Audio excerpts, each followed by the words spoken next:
in over 25 years. For more on this, I want to bring in Montana Congressman Matt Rosendale. Congressman, good morning. Good to see you again.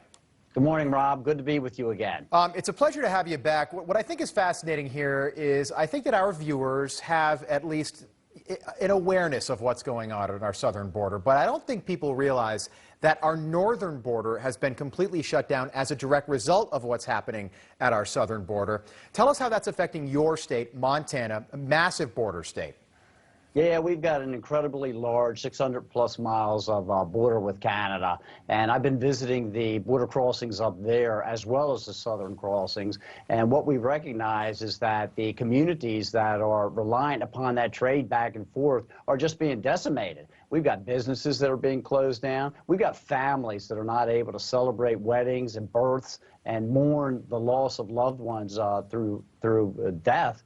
That is all taking place across the border up there, and we're very concerned about additional resources from the northern border that could potentially be extracted and diverted down to the southern border just to support those border agents and the customs agents with this inflow, this massive inflow of illegal immigration that's taking place right now.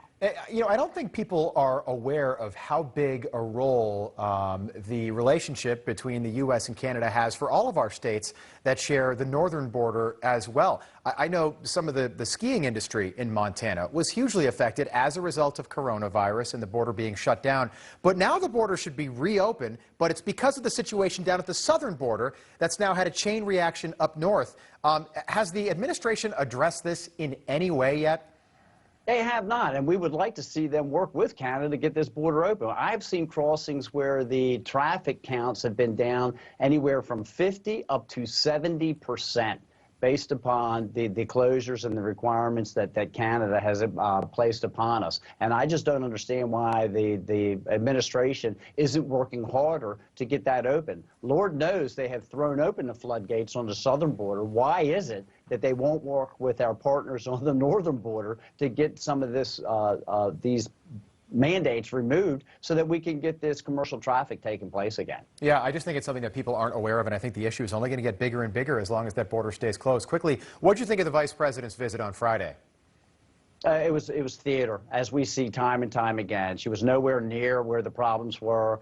She did not go into the holding facility so that she could actually look into the eyes of these people that are coming from not only thousands of miles away, but from different countries to find out exactly the suffering that they're enduring during their trip to the United States, and then to actually have these conversations with them to find out about the indentured servitude that they're going to be placed in when they do reach into the United States because of obligations that they have to the cartel. Everyone that comes into this country is paying the cartel funding.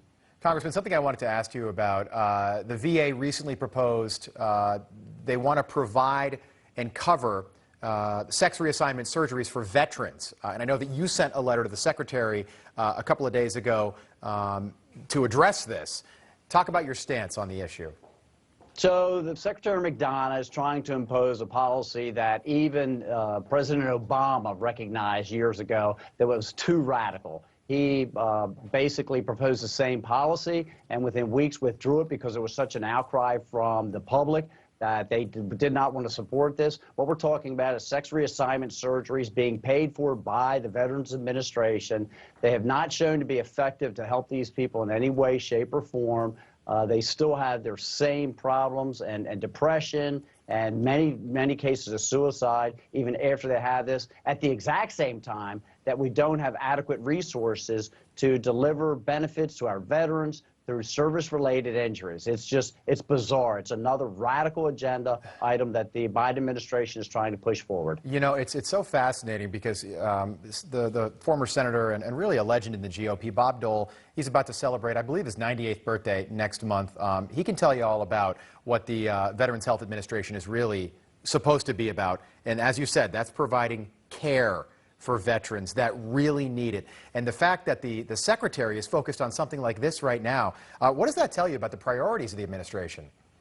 That they are completely misguided, and this is just it. We're talking about diverting what could be billions of dollars. They estimate there could be as many as 134,000 veterans that have these transgender issues that could possibly be requesting this surgery, and that would be approximately $30 billion over the next 10 years. Wow. And at the exact same time, we can't even get the electronic health record system straightened out so that we can deliver the benefits that our service-related injury veterans have earned, they deserve, and they're waiting in line to receive. Darn right they've earned it. Congressman Matt Rosendale, good to see you again. Thanks so much for coming on with us. Thanks, Rob.